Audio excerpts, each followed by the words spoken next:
Hey, there we are. We're live. Hi, everybody. I'm Sarah Moskowitz, Executive Director at the Citizens Utility Board, and I'm joined by my longtime colleague, Scott Allen. How you doing, Scott? Good morning, Sarah. I'm doing well. It's Yeah? it's 19 degrees here, so I know it's got to be cold up there, but Yeah, I'm wearing two pairs of socks right now. it's a good move. I like hmm that. hmm Yeah, Um, doing where good. you're in, you're where are you located nowadays? Scott's been moving around Central Illinois for the past few years. I'm in Bloomington these days, Yeah, creeping further north, yeah, it's the starting south. vortex. Yep. Yeah, been 10 years on the move for CUB. I know. Wow, 10 years. That's awesome. You are an old timer officially, just like I am. Scott is a veteran outreach staffer, but also kind of our point man in central to southern Illinois. And I'm remembering when we first brought you on board, Scott, the first task you and I had was to find an office in Hillsboro, Illinois, so that we could set up shop and really kind of like put down roots as a presence in central Illinois. We brought you on because we got some funding to do outreach around smart grid opportunities for consumers. Um, and Yeah, I, and the first meters went in Hillsboro, yep, or yep, Ameren anyway. Yeah. yep. And I've been to Hillsboro several times to speak to some retired union folks there, in the Moose Lodge. Still remember the Moose Lodge and all the cool moose art on the Yeah. walls there. And I remember you and I looking at possible office spaces, and we finally settled on some spare space in an old bank that was not being used as a bank anymore. And I think you were next door to like a coal mining company. The now notorious Hillsboro Energy. Yeah, Yeah, they're coal people. yeah. But yeah, I remember one of the spots we looked at, it was like there was a guy living there, maybe hiding in the bathroom. Yeah, Mm. there was one that had at least through half of the room a good 2 foot of leaves. Leaves. Oh, Yeah, for some reason I remember the 2 foot deep leaves, but there was a drum kit in the middle of them. there was, yes, the Yeah, drum. Yeah, yeah, yeah. And we're yeah, like, what have we gotten ourselves into? I guess we're shacking up with the coal mining outfit. yeah. I was so ready to leave Springfield at that point that I just decided to move to Hillsboro and thought, oh, I'll just spend a year here, maybe get my bearings. I was there for 4 years. Wow, was it really 4 years? And you had the CUB banner that you put in your window, I think, right, at the Yeah, house you were renting. Yeah, yeah. yeah, a long time ago. Um, so we are here today to thank everybody for their support of CUB and reminisce a little bit about some of the great times we've had on the road, helping consumers around Illinois on understanding their bills, saving money, and getting tapped into kind of like energy policy in the state.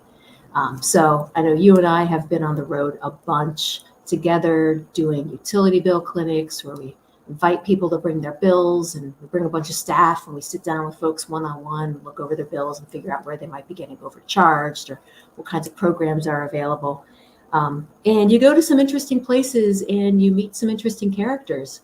I've been in a lot of church basements, a lot of libraries. I was in a rabbi's house once, which was great. They insisted that I stay for soup afterwards, and it was delicious. And I got uh, they tried to make a match between me and a grandson. You know, definitely. You probably haven't had as many marriage proposals on the road as I have. I feel like I've that's had a zero. gendered thing. Yeah, well, so, lucky you. What are some of your favorites when you remember some of the times you've had Oh on the road? God. I I think the one that sticks out most to me is, and it's the funniest too. I mean, most of them make me look like an idiot, but um, it was, I don't even remember the year. several years ago in Springfield at the fairgrounds for a gigantic senior fair at the fairgrounds and at the Orr building, which is huge. And it was almost done, about ready to leave. And this person was coming down one of the aisles. They had, a lot of space on like one of those mobility scooters. And I just showed no signs of slowing as he approached and just smashed right into my table. So I was, pushing back against the table so that it doesn't cause the bulldozer effect. Several tables until it piles up so much that this scooter can't move any further. And Was it like that situation with Toyotas where the gas pedal got stuck in the down position or something? Well, that's what I think that's what everybody assumed, because he kept pushing and pushing and pushing, and can you stop doing that now? It's funny and all. And he said, it's stuck. Well, your hand's on the throttle there. So if you let out the throttle, we can end this. Oh, that's the fun. Oh, But man. it caused such carnage because everybody's kind of packed in tight, and it just like an explosion of loose papers everywhere. And I'm weakly trying to fight it back. That was the funniest. That's the funniest thing that happened to me. I still think about that. It was just I don't know. It was the funniest thing that happened to me. I could see that being pretty funny. I hope the guy wasn't too mortified. I don't think he cared at all. Okay, good. Yeah, senior fairs are special. I remember the first time you went to one, you called me and you were like, that was kind of crazy. Is that how they usually are? Because we've called them grab fests. I mean, it's kind of like trick or treating for older adults. You set up your table, you have candy, you've got pencils and free stuff, and people come along and they're just taking stuff. It's just what kind of goodies can you get? They're good because a lot of why I still do them, and why I think they're worthwhile for CUB is you can do a lot of networking with the other agencies there. And I think every senior fair you encounter at least one person who's really interested in what we're talking about and wants to geek out about utility bills or energy policy or what have you. But they also can be a kind of a disturbing showcase of human greed. And I remember we got some funding to give away energy efficient light bulbs ages ago. Gosh, I spent so much of my career giving away compact fluorescent light bulbs. I've kind of blocked that from my memory, but it was to the point where I had a whole system for loading boxes of light bulbs on a cart and unloading, taking them out of the box so that they made a beautiful tower and all this stuff, and all these skills that are completely useless to me now.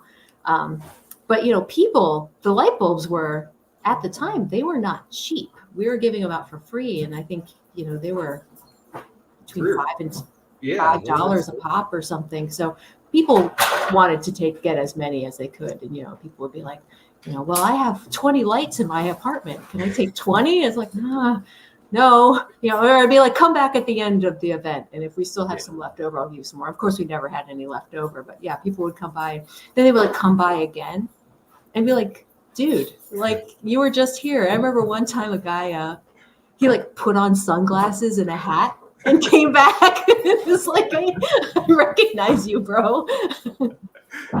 Two kids in a trench coat stacked up on top of each other. One of my coworkers, she stopped her innovation in tabling events was to not put all of the light bulbs that we're giving out on the table, and instead just put a couple out as a display, and then she would tape them to the table.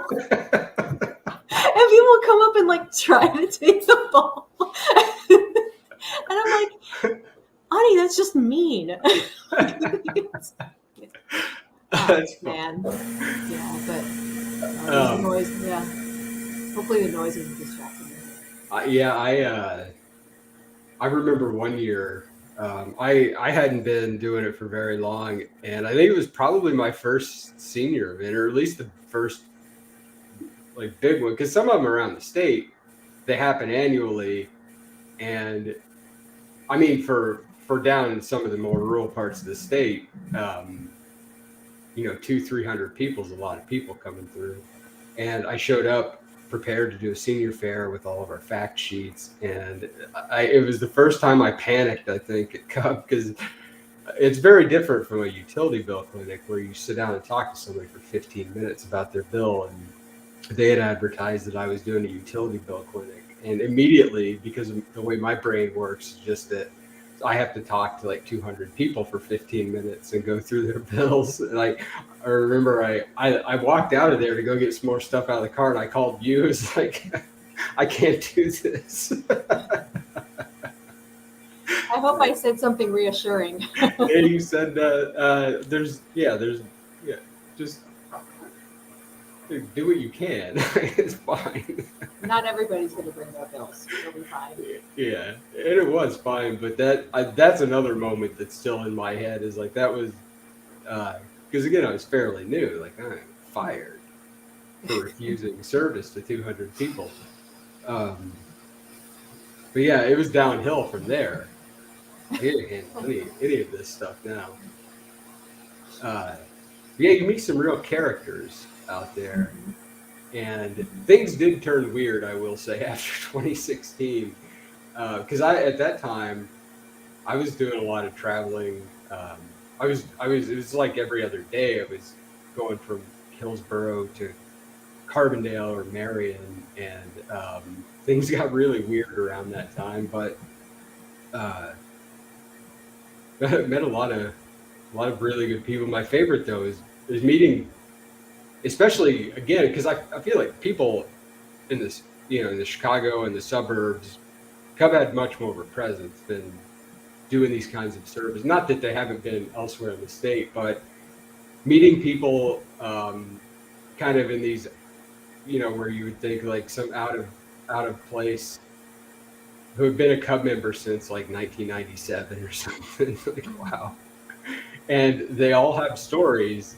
They all remember, like, this is when CUB started, and I became a member then, and it lapsed, and so that was always my favorite part, is hearing people's recounting of CUB coming to be. It is. That's part of, I think, why you and I and a lot of our colleagues have been at the organization for so long, is because unlike a lot of nonprofits, which do great work, of course, we actually get the chance to go out and meet the people that we're helping, and meet the people who are helping us through their financial support. And it just feels really good. Like, you'll be at like one of these tabling events or resource fair or something. Sometimes people don't stop and talk to you, but they'll just see your table and be like, CUB, you guys rock, or someone will call and be like, oh, I called you and you were so helpful. I had an issue with my gas company and helped me save hundreds of dollars. It just feels great. Or to this day, one of my favorite things to do is to be the first person to explain the concept of electric demand response to people, like kind of connect the dots for folks on like what they're paying for electricity has to do with what we might be using when our demand is at its peak, and all kinds of pricing programs can help you with that. And just kind of seeing the light bulb go off in people's heads just feels so good. And we work with a lot of great organizations, but our reach into the community, our name recognition, and the way that we kind of just bring really practical solutions to real people is, I think, something that I'm very proud of, and I think something that everyone who works at CUB is into. I think we're all kind of big ideas people, but we're also like, all right, well, what does this mean on the ground for real life folks? And because we're such a small, dynamic organization, a lot of times the folks who are like like you, Scott, who are like working in the communities with folks, are the same people working on the policy side. Mm-hmm. You've represented consumer interests in like stakeholder groups or with coalition work, and unlike a lot of the organizations in those spaces, you actually have firsthand experience with real live consumers, with a layperson, which I think brings a lot of value and it's a much needed voice in a lot of these kind of highfalutin policy spheres. Yeah, and I've been running into a whole new set the last year or so, a whole new set of people that I wouldn't expect to have been CUB. In fact, I met a guy the other night in St. Charles. His name's Howard Katz. I don't think you would mind me calling him out. Showed me he'd been a member since 1986. And he lives in one of the Tri-Cities, which is a municipal utility. And so that's because a lot of my work has been focused on those unregulated utilities. And still you meet people that have been a supporter for more than a decade, even though I'm not a ComEd, ComEd customer or something. And so I've been meeting a whole new set of people who I call them like, the kind of the good governance type people that I'm not saying that they're not interested in the individual benefits to themselves, what they can learn for themselves. They're more interested in the good policy part of it. That's why they've been supporters, because the whole idea that launched CUB is what they're behind and what they support. And so that's a new crowd that I've been meeting over the last year. And those people are really cool. They have good stories about, I remember when this happened. So yeah, that is interesting, right? Like, it's not, we have supporters who we've helped in a very kind of immediate individual way. They called our hotline and we helped them resolve an issue and use their money, and they're showing their appreciation by supporting us. But then we have folks who, they just feel like utilities are big monopolies and they need to be held in check, and we need somebody keeping an eye on that. And it's like a little bit more kind of, like general and altruistic. And either way, though, we appreciate the support very much. And I know that I wouldn't be doing my job if I didn't remind everyone that this is Giving Tuesday. If you have an email account, you probably noticed that it's Giving Tuesday. This is when, over the years, nonprofits have really made a push for folks to do their end of year giving. And it's really important that we get our support from the community to keep us independent and to keep us strong. We do a lot of fundraising with foundations, and we do a pretty good job of that. But that kind of funding comes oftentimes, not always, but oftentimes with strings attached. And we don't want to have too many strings attached to us. We want to really be able to serve as an independent consumer voice. Donations from our supporters really, really help, and they're really appreciated. Scott and I have been at the organization for a decade or 2 decades, and we really appreciate CUB supporters, and we love meeting you all in the field. We love it when you come to our events. We love it when you watch our online stuff. And we have so far been having a pretty good, computer is dinging at me. We've had a pretty good Giving Tuesday thus far. But if you are able to help support the work we do at CUB, we would greatly appreciate it. citizensutilityboard.org is where you can make a donation and enter to win an iPad, which would be kind of cool. And also just know that you're supporting the great work that we do in the field.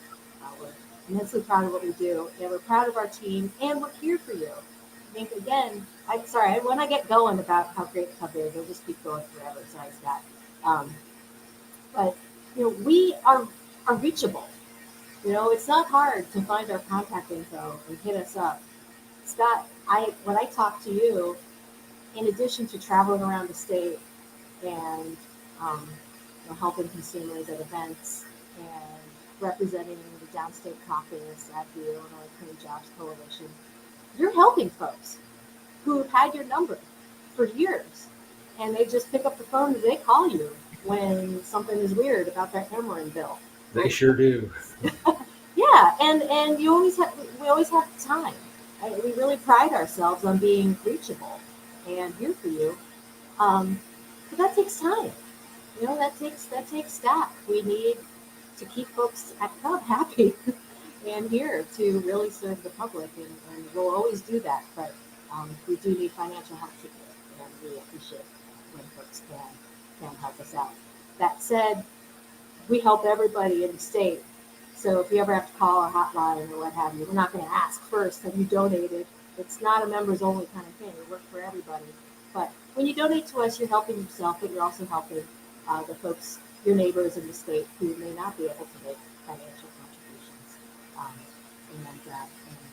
and that can make a real difference.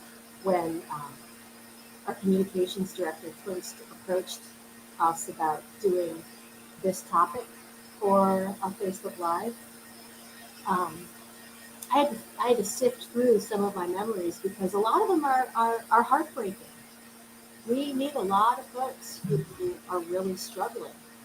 And a lot of times we can help, which feels really good, but a lot of times the issues run deeper than just an issue with the utility bill. But when we can help, it makes a huge difference in people's lives. And even when we can't help, we can file that info away to help us fight for better policies going forward. So your support is really appreciated. And I want to say thank you to all the CUB supporters out there who support however they can financially or by coming to events or signing petitions. It all makes a difference. Yeah, and I mean that got me thinking too that we help we help people who are outwardly hostile to us too, and that has happened. That there are people out there who don't like CUB for whatever reason. I think it's nothing it's nothing that we've done. Maybe they just don't like that kind of idea, but uh, that doesn't stop us from helping them anyway. You know, uh, so yeah, there are some hostility stories out there too, but we still try. I mean, this appeals. What we do appeals to, like, it is not partisan work. That's right. It's That's right. helping consumers. So um, Yeah. yeah, I really, like I said, one of my favorite things is meeting longtime CUB members. It doesn't matter to any of us whether somebody donates or not when we talk to them, but it is meeting CUB members and getting to hear their stories of why they joined in the first place and kind of their recollection of the origin of CUB is kind of my favorite thing to do. So uh, that always makes me feel good um, when I'm out talking to people. Yeah, you feel so proud that folks that you haven't even met believe in what you're doing for a living. Right? Yeah, I feel very lucky. yeah, and it was too because I guess like my most memorable thing from the road was nearly getting killed on the road, and people people one way or the other through the website or the newsletter response, something like that, like all the well wishes from people for recovery. That was really nice to hear from just random people out in the community who I probably never met. Um, Well, that photograph of the car oh, was yeah. quite alarming. For folks who don't know about this, I don't know how many years ago it was, but Scott was in a pretty bad car accident driving home after a CUB event some years ago. And I think it was like a drunk driver Yeah. basically rear-ended you and like pushed your car into oncoming traffic, and it was a truck. And I remember I I worry about you all. I was the director of outreach at the time, and it makes I've worried. I try not to worry on you, but inwardly, I've always worried about the CUB team who's on the road all the time for work, because it's just statistics. Yeah. You're driving enough that something will happen. Um, and I remember you were at a utility bill clinic with a couple of our colleagues who were carpooling from Chicago, And I got a call from one of them who said that on their way out of town leaving the event, they saw a big car wreck with a car that looked like yours, because you had a very noticeable, like, yellow Yellow. Mustang or something. Yeah. Yeah. And so like we saw like a yellow Mustang crumpled into a little ball on the side of the road, and we're like it looked just like Scott's car, and we're really worried. And I remember our operations director and I spent that afternoon calling all the hospitals in the area trying to find out like what had happened. And eventually that night you called me. You were all doped up. You probably don't even remember. And I mean, you were hurt. You were in the hospital, but Yeah. I mean, you were you. I was like, okay, good. Scott's conscious. Yeah, it was something. And we saw the picture of the car afterwards, and it did not look good. So, you know. Yeah, the pictures that my dad took, I think, with his iPad, but he had a cover on it, and it was like the cover was obscuring part of the lens. That's what I remember from those pictures. But my dad not like getting the shot. It was good enough. It got the point across.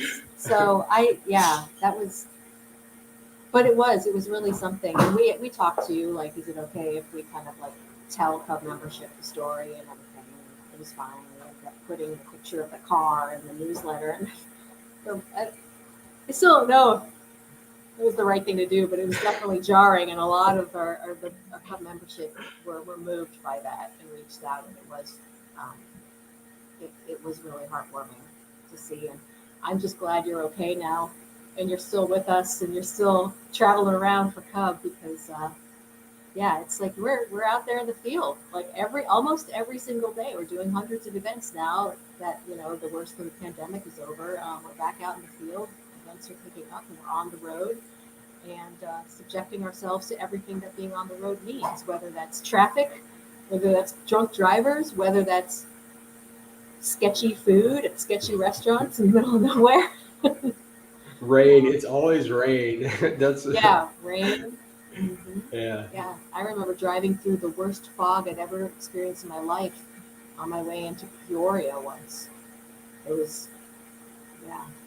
So, but it's all great. It's all worth it. They're all stories, and again, it's a lot of what makes us strong. It's a lot of why I love working at the Liz. Yeah, that's it. It is. You get to go out and see all the part. I love talking to people, and you get to go out and see all the different parts of the state. You talk to all kinds of different people, so it's not. Yeah, it's fun too. It is. It's a lot of fun. It's different every day. Yeah. Well, I think I could kind of continue to travel down memory lane, because I only scratched the surface of some of my favorite stories from the road, but maybe we can do this again sometime. But coming up on about half an hour here. I've got an 11 o'clock meeting, back-to-back meetings and work over here. Still a lot of stuff going on. We're dealing with CJA implementation. We're gearing up for the big electric rate case final orders that are coming out in a couple weeks. I should have turned off my notifications before dialing in. But again, thanks to all of our supporters out there. And thank you, Scott, for all your fantastic work for CUB. I'm proud to work alongside you. Same to you, Sarah. You pulled me out of the dredges and brought me here, and I'll always appreciate that. And I'm going back to vacation. All right. But yeah, just a reminder for people that for anybody who gives today, they will be entered in for a giveaway, like you said, Sarah. For the first prize is an iPad, which is pretty cool, and second prize is wait a second. Second prize is also an iPad, and then third prize are White Sox tickets. I don't think that's much of a prize. Hey, quiet you. But nobody asked you. Maybe they'll be playing somebody good. All right. Yeah, well, that's pretty cool. Second prize is an iPad too. Good to know. Yeah. So folks, donate if you can. citizensutilityboard.org. Thank you all. And thank you, Scott. I'll talk to you soon. Thank you, Sarah. See you out there, everybody.